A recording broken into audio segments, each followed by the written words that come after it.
My sister called my adopted daughter a mistake and expected me to pay for her wedding, so I cut her off and showed her what a mistake really is. My daughter Emma came to me when she was 12 through the foster system. She'd been bounced between 7 different homes, each one worse than the last. When the social worker called asking if I'd consider taking her, I said yes without hesitation. Emma was broken when she arrived, wouldn't speak for the first month, flinched whenever I moved too quickly, had nightmares every single night, but slowly with patience and love, she started to heal. By 16, she was on a roll, captain of the debate team, and the most kind-hearted person I'd ever known. My sister Kate always treated Emma differently. During family gatherings, she'd introduce her own kids proudly, but refer to Emma as my brother's foster kid, even after the adoption was finalized. When Emma graduated valedictorian, Kate made snide comments about how some kids just try harder to prove themselves. Last month, Kate called asking for $50,000 for her dream wedding. She wanted a destination ceremony in Italy, designer dress, the works. When I told her I couldn't afford it because I was saving for Emma's college tuition, she exploded. You're seriously choosing that mistake over your real family? She's not even your blood. You've wasted enough money on her already. She should be grateful for what she's gotten instead of expecting college like she deserves it. I hung up. Emma had been standing in the doorway, tears streaming down her face. She'd heard every word. "Dad, am I really a mistake?" she whispered.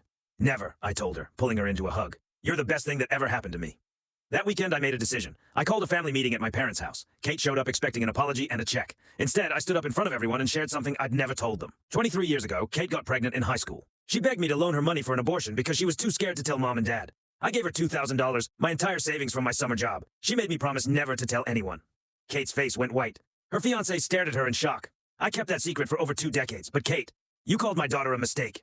Someone who survived abuse, neglect, and abandonment before finding our family. Someone who earned a full scholarship to college despite everything she went through. I pulled out my phone and showed everyone Emma's acceptance letter to Harvard. Full ride, academic scholarship. This mistake will be studying pre-med at one of the best universities in the world. Meanwhile, you're 35 years old asking family to fund your party because you've never learned to save money or make responsible decisions. Kate started crying, begging me to stop, but I wasn't done. Mom, Dad, meet your real granddaughter. The one who calls you every Sunday, remembers your birthdays, and spent her own money buying you anniversary gifts. The one who you've ignored while spoiling Kate's kids, who barely acknowledge you exist. My parents looked ashamed. Emma squeezed my hand. "Kate, I'm not paying for your wedding. That money is going toward Emma's medical school fund, and until you apologize to my daughter and treat her with respect, don't contact us again." Kate stormed out screaming about how I was ruining her life over some random kid. Her fiancé stayed behind and quietly asked for Emma's forgiveness before following her. 3 weeks later, Kate's engagement ended. Turns out her fiancé had been having doubts about marrying someone so selfish and cruel. The wedding was called off, deposits lost, relationships destroyed. Emma got into Harvard. I couldn't be prouder. Yesterday, Kate texted asking if we could talk. I showed the message to Emma and she said, only if she's ready to treat me like family.